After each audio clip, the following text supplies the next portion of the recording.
Hello everyone, welcome to my channel. I hope everyone is having a wonderful day. Before starting the video, please go ahead and hit the subscribe button and give this video a like up. The morning light crept into the costume room with a soft golden hush, spilling across rows of neatly hung dresses, bonnets, and blouses. The familiar scent of pressed cotton and lavender sachets floated in the air, mingling with the faint aroma of wood polish on the old wardrobe racks. Yet this time something felt different. A few costumes, ones unmistakably belonging to Elizabeth, were not neatly placed on their hangers. A ribbon had slipped to the floor, a bodice hung half-laced, and a pair of gloves lay on a chair, as though she had tried them on and left mid-thought. The room felt paused, as though caught between moments. It was almost as if the costumes themselves were waiting, expectant, holding their breath for the woman who would one day step into them. Again. In that quiet, you could almost hear her voice. Not in the flesh, not visible, but the warmth of Erin Krakow's presence somehow filled the space. Her laughter, her thoughtful pauses, the way she'd run her hand along the edge of a skirt before. Trying it on, all of it was missing, and yet remembered. Somewhere far away, she was speaking to the fans, sharing a little tease, how the first fitting of the season had slipped past her this time, how life had pulled her in another direction. Before she could step into Elizabeth's wardrobe, it wasn't just a casual confession. It was a whisper to the heart of the audience. She would be back. Maybe not today, maybe not tomorrow, but the promise hung in the air. Outside of the production walls, fans scrolled through their phones and tablets, eyes widening at the sight of that small fitting room snapshot Erin had shared. The comments came flooding in. Messages filled with heart emojis and hopeful words. "We missed our favorite fitting with you, Elizabeth. And where are you? Our hearts ache till you return." For them, the show wasn't merely entertainment, it was comfort. The people of Hope Valley were almost like neighbors you could visit once a week, and Elizabeth was the steadfast teacher and friend at the center of it all.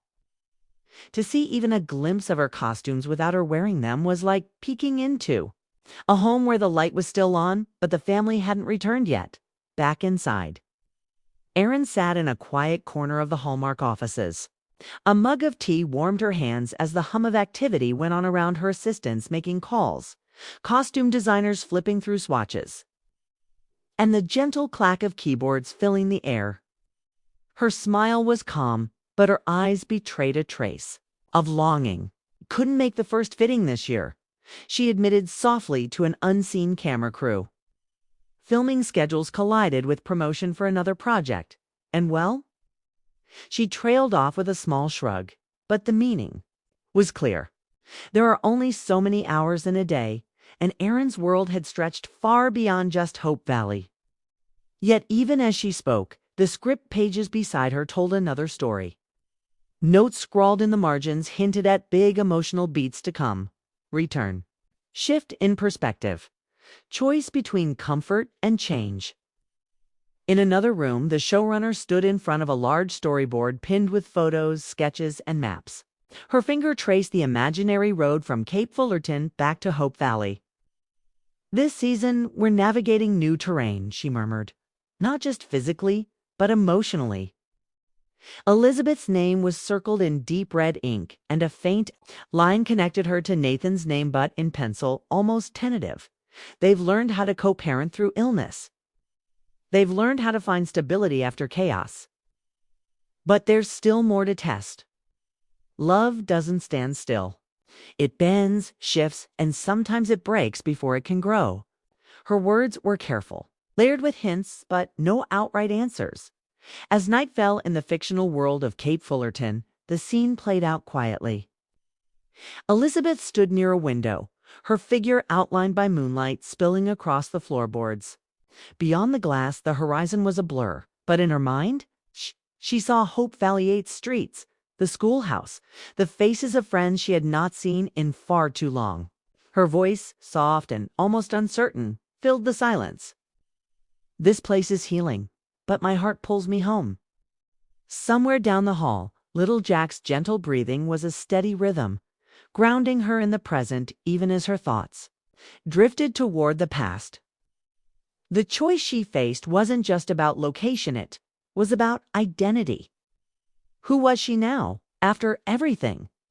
The next morning in the real world, the cast gathered again on set for a scene that had nothing to do with cameras. Erin, Kevin McGarry, Yada Lily Miller, and Hyland Goodrich stood in a circle, their hands linked in a mock huddle as a photographer snapped the moment. They were laughing, leaning into one another with a kind of ease you can only find. After years of working side by side, we got homesick, Erin wrote in the caption when she shared the photo online, adding a playful wink.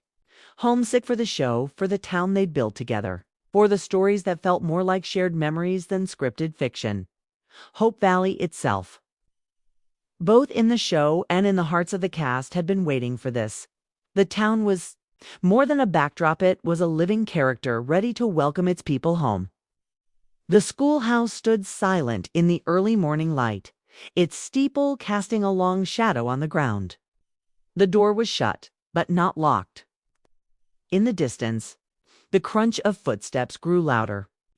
Elizabeth approached, not with fanfare or a crowd to greet her, but with the quiet determination of someone who knows that coming home is its own kind of ceremony.